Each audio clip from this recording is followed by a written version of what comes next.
یہ ہے کہ تقریباً 3 یا 4 دنوں سے میرے ایک بہت ہی اچھے دوست تو یعنی کہ وہ دوست تو نہیں ہے، شناسائی ہے، لیکن میں ان کی دل سے عزت کرتا ہوں، بہت سینئر انویسٹیگیٹو صحافی ہیں جناب انصار عباسی۔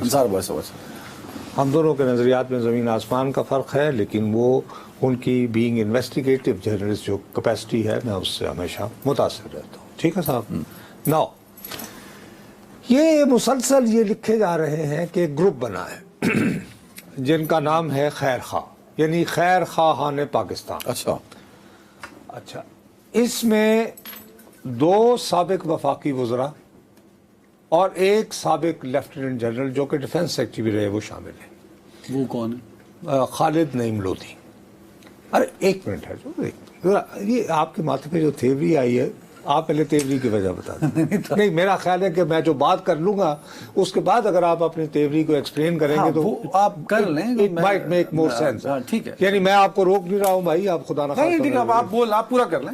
ہمارا وہ جلدی بات وہ یہ کہہ رہے تھے کہ یہ چاہتے ہیں کہ کوئی نہ کوئی ورکنگ ریلیشن شپ ڈیولپ ہو between of course P T I and forces that be, اور اس کے لیے لگ رہا ہے یعنی ان کے بقول کہ چیزیں جو ہیں وہ کوئی بہتری کی جانب بڑھ رہی۔ تو انہوں نے بھائی صاحب اب انصار بھائی صاحب یہ کر رہے تھے، میں کہ یار چلو یہ اگر ایسا ہو رہا ہے تو میں اس طرح کی تو ہمیں عادت نہیں نا کہ آپ نے ایک سٹوری کی ہے وہ اپنے پرنٹ میں کر رہے ہیں تو ہم کیوں اس کی تصدیق یا تردید کے چکر میں پڑے۔ ہمارے ہاں کچھ لوگوں کو بیماری ہوتی ہے کہ اس نے خبر دیا تو اس کی تردید کسی طرح سے، ٹھیک ہے۔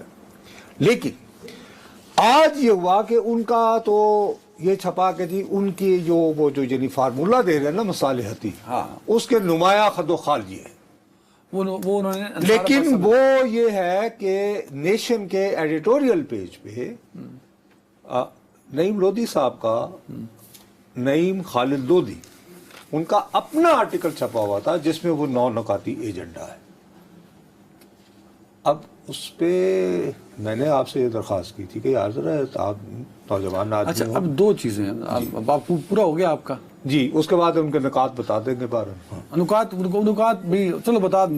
نکات وہ یہ ہے کہ وہ کہہ رہے ہیں کہ جی ایک دوسرے کے خلاف فی الحال پروپیگنڈا بند کر دیا جائے، مقدمات واپس ہو جائیں، اور اس کے نتیجے میں ایک دوسرے کے خلاف جب کہ اس طرح کا نہ ہو تو فی الحال اس میں 2 سال کا بھی ٹائم لکھا ہے دیا جائے، اس دوران اور کوئی احتجاج نہیں ہوگا، کالی پٹیاں۔ اللہ بھلا کرے آپ کا۔ یہ مجھے آپ یہ جو باتیں انہوں نے لکھی ہیں یہ آپ اس شو میں بتا چکے ہیں، وہ جو آپ کہتے ہوتے ہیں نا کہ عمران خان صاحب کچھ باتوں پہ راضی ہوئے ہیں، کچھ پہ نہیں ہوئے۔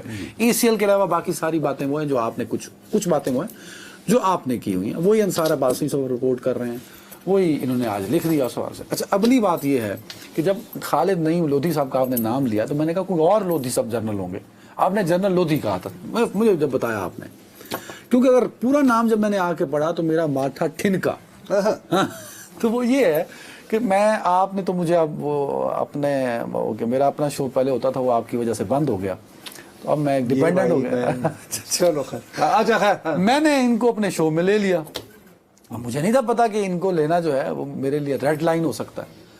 تو پھر میری تو سمجھیں کہ پیشیوں پہ پیشیاں اور بھاگ دوڑ لگ گئی، مطلب کہ یار یہ کیا کر دیا آپ نے۔ او بھیا، یہ تو اس وقت ہوگی نا جب آپ پروگرام کرتے تھے اپنے طور پر، اور چونکہ آپ کو عادت تھی کہ راہ چلتے کوئی نہ کوئی، تو اب چونکہ اب ہو سکتا ہے کہ ان کے حالات بدل گئے ہوں۔ اب بدلے حالات جو ہے نا، نومبر تک تو مجھے پتا ہے کہ وہ حالات ان کے بدلے ہوئے نہیں تھے، اور مجھے یہ بھی کسی نے بھائی اب نومبر کے بعد دیکھو نا بابو، نومبر، دسمبر، جنوری، فروری، مارچ، اپریل، سر نومبر میں 7واں مہینہ آ گیا۔ نومبر میں نعیم خالد لودھی صاحب اپنے ایک قریبی دوست جو ان کے ساتھ کام کر چکے تھے بڑے لو لیول پہ، اور یہ بڑے ہائی لیول پہ تھے تب، تو ان کے تھرو اپنے معاملات سیٹل کروانے کی کوشش کی، اور ہوئے ان کے معاملات سیٹل ضرور ہوئے۔ صاحب لاہور میں تو نہیں ہوتا بس ایسی ہی کہانی، تو وہ ان کے معاملات اب وہ معاملات سیٹل ہو سکتے ہیں اگر آپ پوری سیٹنگز ملائیں نا، وہ ردیف کافی ہے، جمع تفریق کریں،